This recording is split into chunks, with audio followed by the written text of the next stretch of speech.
ನಮ್ಮೆಲ್ಲರನ್ನು ಸರ್ವಶಕ್ತನಾದ ಅಲ್ಲಾಹನು ನಮಗಾಗಿ ನಮ್ಮನ್ನು ಸೃಷ್ಟಿ ಮಾಡಿಲ್ಲ, ಮತ್ತೊಬ್ಬರಿಗಾಗಿ ನಮ್ಮನ್ನು ಸೃಷ್ಟಿ ಮಾಡಿದ್ದಾನೆ. ನಮ್ಮ ಬದುಕು ನಮ್ಮ ಮಕ್ಕಳಿಗೆ, ನಮ್ಮ ಸಮುದಾಯಕ್ಕೆ ಅಥವಾ ನಮ್ಮ ಕುಟುಂಬಸ್ಥರಿಗೆ ಮಾತ್ರ ಸೀಮಿತವಲ್ಲ. ಜಾತಿ ನೋಡದೆ, ಧರ್ಮ ನೋಡದೆ, ಕುಲ ನೋಡದೆ, ಗೋತ್ರ ನೋಡದೆ ಎಲ್ಲ ಸಮುದಾಯಕ್ಕೂ ನಮ್ಮ ಸೇವೆ ತಲುಪಬೇಕು. ನಮ್ಮ ಬದುಕು ನಮಗೆ ಮಾತ್ರ ಸೀಮಿತವಲ್ಲ.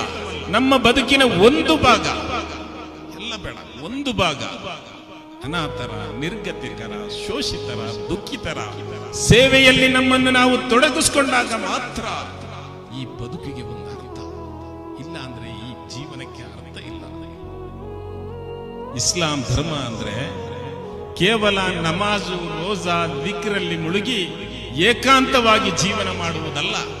ಅದರ ಜೊತೆಗೆ ಮನುಷ್ಯ ಜೀವನದ ಪ್ರತಿಯೊಂದು ರಂಗಕ್ಕೂ ತಲುಪಿ ಮನುಷ್ಯರ ಕಷ್ಟ ಸುಖಗಳಲ್ಲಿ ಭಾಗಿಯಾಗಿ ಪರಸ್ಪರ ಪ್ರೀತಿ, ವಿಶ್ವಾಸ, ನಂಬಿಕೆಯಿಂದ ಬದುಕಬೇಕಾದಂತಹ ಒಂದು ಸಾಮೂಹಿಕ ಜೀವನ ಪದ್ಧತಿಯಾಗಿದೆ ಇಸ್ಲಾಂ ಅಂದ್ರೆ. ಇಸ್ಲಾಂ ಯಾವತ್ತೂ ಸಾಮೂಹಿಕ ಜೀವನವನ್ನು ಬಯಸುತ್ತದೆ. ಜಾತಿ ನೋಡದೆ, ಧರ್ಮ ನೋಡದೆ, ಕುಲ ನೋಡದೆ, ಗೋತ್ರ ನೋಡದೆ ಎಲ್ಲ ಮನುಷ್ಯರನ್ನು ಒಗ್ಗೂಡಿಸಿ ಪರಸ್ಪರ ಪ್ರೀತಿಯಿಂದ, ಸ್ನೇಹದಿಂದ ಪರಸ್ಪರ ಪ್ರೀತಿ ವಿಶ್ವಾಸವನ್ನು ಹಂಚಿ ಬದುಕುವತಕ್ಕಂತಹ ಸಂದೇಶಗಳನ್ನು ಸಾರುತ್ತೆ ಇಸ್ಲಾಂ ಧರ್ಮ. ಪ್ರವಾದಿ ಮುಹಮ್ಮದ್ ಸಲ್ಲಲ್ಲಾಹು ಅಲೈಹಿ ವಸಲ್ಲಮರೊಂದಿಗೆ ಅನುಯಾಯಿ ಬಂದು ಕೇಳಿದ್ರು, ಓ ಪ್ರವಾದಿಗಳೇ, ಧರ್ಮ ಅಂದ್ರೆ ಏನು ಅಂತ ಕೇಳಿದ್ರು. ಪ್ರವಾದಿಗಳು ಕೊಟ್ಟ ಉತ್ತರ ಏನು ಗೊತ್ತಾ? ನಿನ್ನ ಮುಖದಲ್ಲಿ ಅರಳುವ ಮುಗುಳ್ನಗೆಯಾಗಿದೆ ಧರ್ಮ ಅಂದ್ರೆ ಅಂತ ಹೇಳಿ. ಮನುಷ್ಯನ ಮುಖದಲ್ಲಿ ಪ್ರೀತಿಯಿಂದ, ಸ್ನೇಹದಿಂದ, ಕರುಣೆಯಿಂದ ಅರಳುವತಕ್ಕಂತಹ ಮುಗುಳ್ನದೆ ಇದೆಯಲ್ಲ, ಇದಕ್ಕೆ ಪುಣ್ಯ ಇದೆ, ಪ್ರತಿಫಲ ಇದೆ ಎಂದು ಕಲಿಸಿದ ಧರ್ಮ ಇಸ್ಲಾಂ ಧರ್ಮ. ನಿನ್ನ ನೆರೆಮನೆಯವನು ಹಸಿವಿನಿಂದಿರುವಾಗ ಹೊಟ್ಟೆ ತುಂಬಿಸುವ ನೀನು ನನ್ನ ವರ್ಗದವನಲ್ಲ ಅಂತ ಹೇಳಿದ್ರು. ಇದನ್ನು ಮಹಾತ್ಮರು ವ್ಯಾಖ್ಯಾನಿಸಿದ್ದು ಹೇಗೆ ಗೊತ್ತಾ? ನಿನ್ನ ಮನೆಯ ಉತ್ತರ ಭಾಗಕ್ಕಿರುವ 40 ಮನೆ, ನಿನ್ನ ಮನೆಯ ದಕ್ಷಿಣ ಭಾಗಕ್ಕಿರುವ 40 ಮನೆ, ನಿನ್ನ ಮನೆಯ ಪೂರ್ವ ಭಾಗಕ್ಕಿರುವ 40 ಮನೆ, ನಿನ್ನ ಮನೆಯ ಪಶ್ಚಿಮ ಭಾಗಕ್ಕಿರುವ 40 ಮನೆ. ಎಷ್ಟೊಂದು ಜಾತಿ, ಎಷ್ಟೊಂದು ಧರ್ಮ, ಎಷ್ಟೊಂದು ಕುಲ, ಇವರೆಲ್ಲರೂ ನಿನ್ನ ನೆರೆಮನೆಯವರು ಅಂತ ಹೇಳಿದರು ಪ್ರವಾದಿ ಮುಹಮ್ಮದ್ ಸಲ್ಲಲ್ಲಾಹು ಅಲೈಹಿ ವಸಲ್ಲಂ.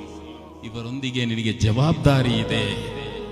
ಇವರ ಕಷ್ಟ ಸುಖಗಳೊಂದಿಗೆ ನೀನು ಅವರ ನೋವುಗಳೇನೆಂದು ಅರಿತು ನೀನು ಬದುಕಬೇಕು. ಇದು ಇಸ್ಲಾಂ ಧರ್ಮ ಕಲಿಸುವತಕ್ಕಂತಹ ಪಾಠ. ವಿಶ್ವಾಸ ಅಂದ್ರೆ ಅದಕ್ಕೆ 70 ಭಾಗ ಇದೆ.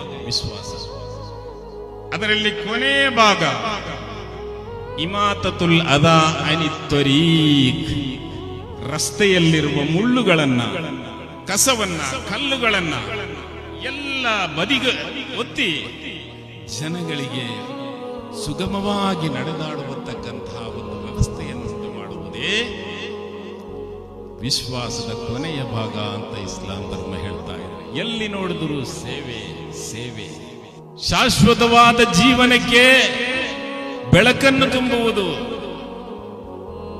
ಆ ಮೌಲ್ಯಗಳಾಗಿವೆ. ಮನುಷ್ಯ ರಾಶಿಗಳನ್ನು ಉಳಿಸುವುದು ಅದೇ ಕರುಣೆ, ಪ್ರೀತಿ. ಇದನ್ನು ಬದಲಾಯಿಸಲು ಯಾರಿಂದಲೂ ಸಾಧ್ಯವಿಲ್ಲ. ಅದರ ಉಳಿವಿಗಾಗಿ ನಾವು ಪ್ರಯತ್ನಿಸಬೇಕು, ಅದನ್ನು ಕಾಪಾಡಲು ನಾವು ಪ್ರಯತ್ನಿಸಬೇಕು. ಅದಕ್ಕಾಗಿ ಮಜ್ಲಿಸ್ ನೂರ್, ಪ್ರಕಾಶದ ಸಭೆ, ಜನರ ಮನಸ್ಸಿನಲ್ಲಿ ಪ್ರಕಾಶವನ್ನು ತುಂಬಲು, ಸ್ನೇಹ ತುಂಬಲು, ವಿಶ್ವಾಸವನ್ನು ತುಂಬಲು, ಮುಹಬ್ಬತ್ತನ್ನು ತುಂಬಲು. ಲಾ ಯರ್ಹಮುಲ್ಲಾಹು ಮಲ್ಲಾ ಯರ್ಹಮನ್ನಾಸ್. ಜನರೊಂದಿಗೆ ಕರುಣೆ ತೋರದವನಿಗೆ ಅಲ್ಲಾಹನ ಕರುಣೆಯನ್ನು ನಿರೀಕ್ಷಿಸುವ ಅಗತ್ಯವಿಲ್ಲ. ನೀನು ಜನರೊಂದಿಗೆ ಕರುಣೆ ತೋರದೇ ಇಲ್ವೋ, ನಿನ್ನ ಹೃದಯದಲ್ಲಿ ಜನಗಳನ್ನು ಕಾಣುವಾಗ, ಜನರನ್ನು ಕಾಣುವಾಗ ನಿನ್ನ ಹೃದಯದಲ್ಲಿ ಕರುಣೆ ಬರುವುದಿಲ್ವೋ, ನೀನು ಅಲ್ಲಾಹನ ಕರುಣೆಯನ್ನು ನಿರೀಕ್ಷಿಸಬೇಡ. ಪ್ರವಾದಿ ಮುಹಮ್ಮದ್ ಸಲ್ಲಲ್ಲಾಹು ಅಲೈಹಿ ವಸಲ್ಲಂ ಅಲ್ಲಾಹನ ಕರುಣೆ ದೊರಕಬೇಕು ಅಂದ್ರೆ ಜನರೊಂದಿಗೆ ಕರುಣೆ ತೋರಬೇಕು. ಸರ್ವಶಕ್ತನಾದ ಅಲ್ಲಾಹನು ಈ ಕರುಣೆಯನ್ನ ನಮ್ಮ ಮನಸ್ಸಿನಲ್ಲಿ ತುಂಬಿಡ್ಲಿ. ಒಬ್ಬರು ಬಂದ್ರೆ ಕೇಳಿದ್ರು, ಓ ಪ್ರವಾದಿಗಳೇ, ನನಗೆ ಟೆನ್ಷನ್, ಪ್ರವಾದಿಗಳೇ ನನಗೆ ಸಮಸ್ಯೆ ಇದೆ, ನನಗೆ ಟೆನ್ಷನ್ ಇದೆ, ನಿದ್ದೆ ಬರಲ್ಲ, ನನಗೊಂದು ಪರಿಹಾರ ಮಾರ್ಗವನ್ನು ಹೇಳ್ಕೊಡಿ ಅಂತ ಹೇಳಿ ಪ್ರವಾದಿಗಳು ಹೇಳಿದ್ರು. ಇವತ್ತು ನಾವೇನ್ ಹೇಳ್ತೀವಿ, ಡಾಕ್ಟರ್ಗಳು ಏನ್ ಹೇಳ್ತಾರೆ, ನೋಡಪ್ಪ ಈ ಟ್ಯಾಬ್ಲೆಟ್ಸ್ ತಗೋ ಅಂತಾರೆ. ನಾವೇನ್ ಹೇಳ್ತೀವಿ, ಪರವಾಗಿಲ್ಲ ಅದೆಲ್ಲ ಸರಿಯಾಗುತ್ತೆ ಅಂತೀವಿ, ಸ್ವಲ್ಪ ಸಮಾಧಾನ ಮಾಡ್ತೀವಿ. ಪ್ರವಾದಿಗಳು ಕೊಟ್ಟ ಉತ್ತರ ಏನ್ ಗೊತ್ತಾ, ನಿನ್ನ ಟೆನ್ಷನ್ ಕೊನೆಗೊಳ್ಬೇಕು ಅಂದ್ರೆ ನೀನು ಅನಾಥ ಬಾಲನನ್ನ ನೀನು ಹುಡುಕಬೇಕು, ಅನಾಥ ಮಕ್ಕಳನ್ನ ನೀನು ಹುಡುಕಬೇಕು. ಆ ಅನಾಥ ಮಕ್ಕಳ ಜೊತೆ ಹೋಗಿ ಅವನನ್ನು ಆಲಿಂಗನ ಮಾಡು, ಅವನ ತನೆಯಲ್ಲಿ ನಿನ್ನ ಬೆರಳನ್ನು ಹೀಗೆ ಸವರು, ನಿನ್ನ ಎಲ್ಲ ಟೆನ್ಷನ್ ಕೊನೆಗೊಳ್ಳುತ್ತದೆ ಎಂದು ಪ್ರವಾದಿ ಮುಹಮ್ಮದ್ ಸಲ್ಲಲ್ಲಾಹು ಅಲೈಹಿ ವಸಲ್ಲಂ. ಆ ಅನಾಥ ಮಕ್ಕಳಿಗಿಂತ ದೊಡ್ಡ ಟೆನ್ಷನ್ ನಿನ್ನ ಟೆನ್ಷನ್ ಅಲ್ಲ. ಆ ಮಕ್ಕಳೊಂದಿಗೆ ನೀನು ಕರುಣೆ ತೋರುವಾಗ ನಿನ್ನ ಎಲ್ಲ ಟೆನ್ಷನ್ ಕೊನೆಗೊಳ್ಳುತ್ತದೆ ಎಂದು ಇದನ್ನು ಕಲಿಸಲಿಕ್ಕಾಗಿಯೇ ಈ ಮಜ್ಲಿಸನ್ನು, ಈ ಕರುಣೆಯನ್ನು ಸ್ಥಾಪಿಸಲಿಕ್ಕಾಗಿಯೇ ಈ ಮಜ್ಲಿಸನ್ನು